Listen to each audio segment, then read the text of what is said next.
Dans cette vidéo, on va voir comment optimiser une conception. Après avoir dessiné en CAO une pièce ou un assemblage, on souhaite l'améliorer. Faire varier les cotes et les paramètres des modèles pour respecter des objectifs et des contraintes de conception peut prendre beaucoup de temps, avec des calculs ou des essais successifs. Une étude d'optimisation ou de faisabilité supprime ces opérations itératives et permet de gagner du temps. Pour bien comprendre la méthode, on va l'illustrer sur un exemple simple d'un tube. Donc on va faire une étude de faisabilité avec comme contrainte de conception une masse fixée à 0,2 kg, des paramètres fixes comme la longueur du tube de 200 mm, un diamètre extérieur de 50 mm, et on va chercher à trouver à la fois le matériau et l'épaisseur du tube. Le tout dans une limite de conception définie par la longueur fixée et le diamètre extérieur fixé également.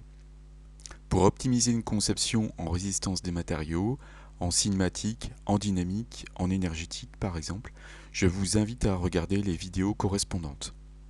Après avoir lancé Créoparamétrique, je sélectionne le bouton Nouveau, puis je tape au clavier Tube, et je sélectionne bien Pièce, ici, donc je fais OK, je valide le gabarit de départ, un clic gauche sur Face, puis le bouton Extrusion, je sélectionne Cercle, un clic gauche, un clic molette, je sélectionne la cote et au clavier je tape par exemple 50, je valide et je fais OK.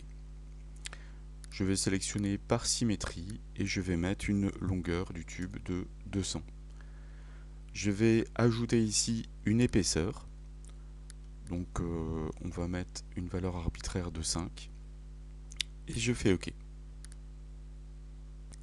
Avec le bouton Analyse, il y a la possibilité de demander au logiciel de trouver une ou plusieurs cotes. Donc ici, on va se limiter uniquement pour la démonstration à l'épaisseur du tube. Donc si on sélectionne ce bouton Faisabilité Optimisation, pour le moment, je n'ai pas encore créé de mesure ou de paramètres de mesure. Donc si je sélectionne Ajouter, pour le moment, il n'y a aucun paramètre de fonction d'analyse. Donc je fais OK et je vais maintenant créer la mesure souhaitée.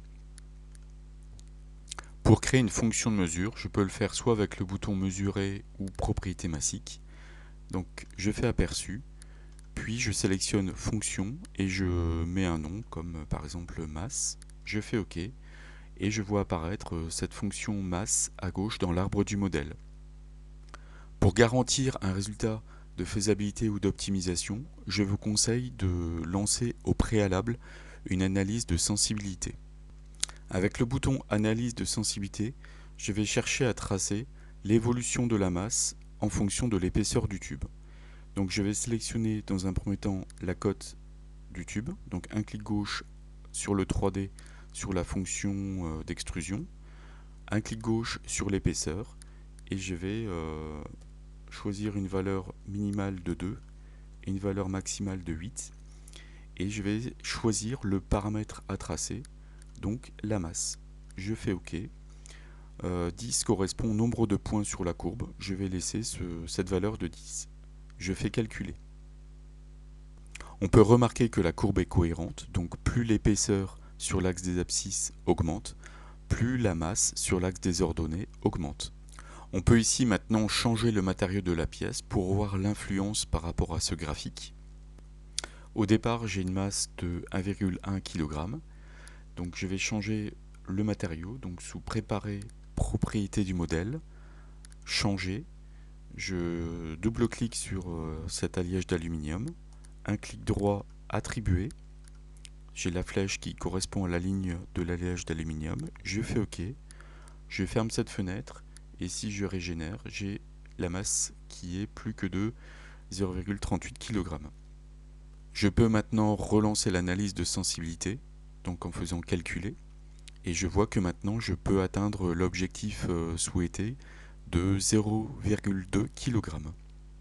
Pour obtenir maintenant la valeur exacte de l'épaisseur, je ferme ces fenêtres et je vais sélectionner le bouton Faisabilité Optimisation. Je ne vais pas ici minimiser un paramètre, donc comme la masse par exemple, je vais uniquement faire une étude de faisabilité. Je vais ajouter une restriction de conception avec le bouton Ajouter. je sélectionne la masse, je choisis ici définir pour mettre une valeur de 0,2 kg. Donc attention, dans le logiciel, la masse est calculée en tonnes.